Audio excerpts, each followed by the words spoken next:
Hello दोस्तों, welcome to ZM classes.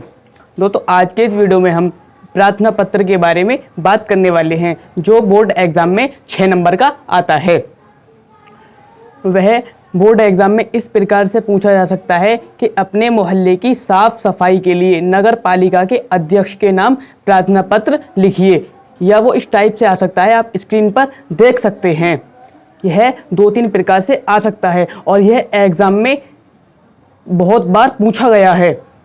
तो हमें एग्जाम में किस प्रकार से करना है, वो ऐसे करना है। सबसे पहले हमें लिखना है सेवा में, उसके बाद नगर पालिका अध्यक्ष, और जो आपकी नगर पालिका हो वो लिखना है और उसमें उसका एड्रेस लिखना है। जैसे नगर पालिका में लिख देता हूँ बुलंदशहर, ठीक है। और फिर पूरे डिस्ट्रिक्ट का नाम लिखना है, बुलंदशहर, और आप अपने एरिया का नाम लिख दीजिएगा, ठीक है। उसके बाद करना है हमें श्रीमान। इतना लिखने के बाद हमें अपना यह पत्र आगे कर देना है। कैसे? हम आपका ध्यान अपने मोहल्ले की सफाई संबंधी अव्यवस्था की ओर खींचना चाहते हैं। आपको यह जानकर आश्चर्य होगा कि हमारे मोहल्ले की सफाई हेतु नगर निगम का कोई सफाई कर्मचारी गत 10 दिनों से काम पर नहीं आ रहा है। घरों की सफाई करने वाले कर्मचारियों ने भी मोहल्ले के स्थान स्थान पर गंदगी और कूड़े करकट के ढेर लगा दिए हैं।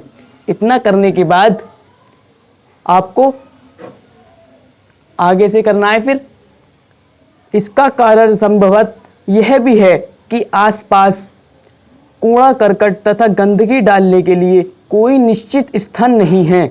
आज स्थिति यह है कि मोहल्ले का वातावरण अत्यंत दूषित हो गया है। और क्योंकि यह 6 नंबर का आता है, एग्जाम में यह 6 नंबर का आता है, इसलिए थोड़ा सा बराबरी करना होता है। और फिर थोड़ा सा आगे आप इतना और लिख दीजिएगा बस कि वर्षा 5-7 दिनों में प्रारंभ होनी संभावित है।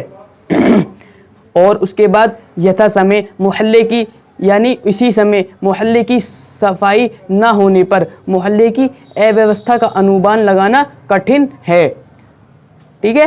और फिर अपना निवेदन लिख देना है कि अतः हम सभी मोहल्ले वासियों का निवेदन है कि आप यथाशीघ्र यानी जल्दी मोहल्ले का निरीक्षण करें। आपकी ओर से उचित कार्यवाही के लिए हम प्रतीक्षारत हैं।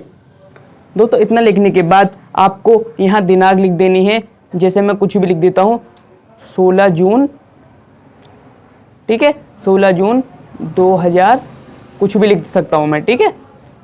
और ये करने के बाद 16 जून कुछ भी लिख देना। फिर राइट हैंड में लिख देना प्रार्थी, जो प्रार्थना पत्र लिख रहा है, और उसके बाद नगर वासी लिख देना है, ठीक है।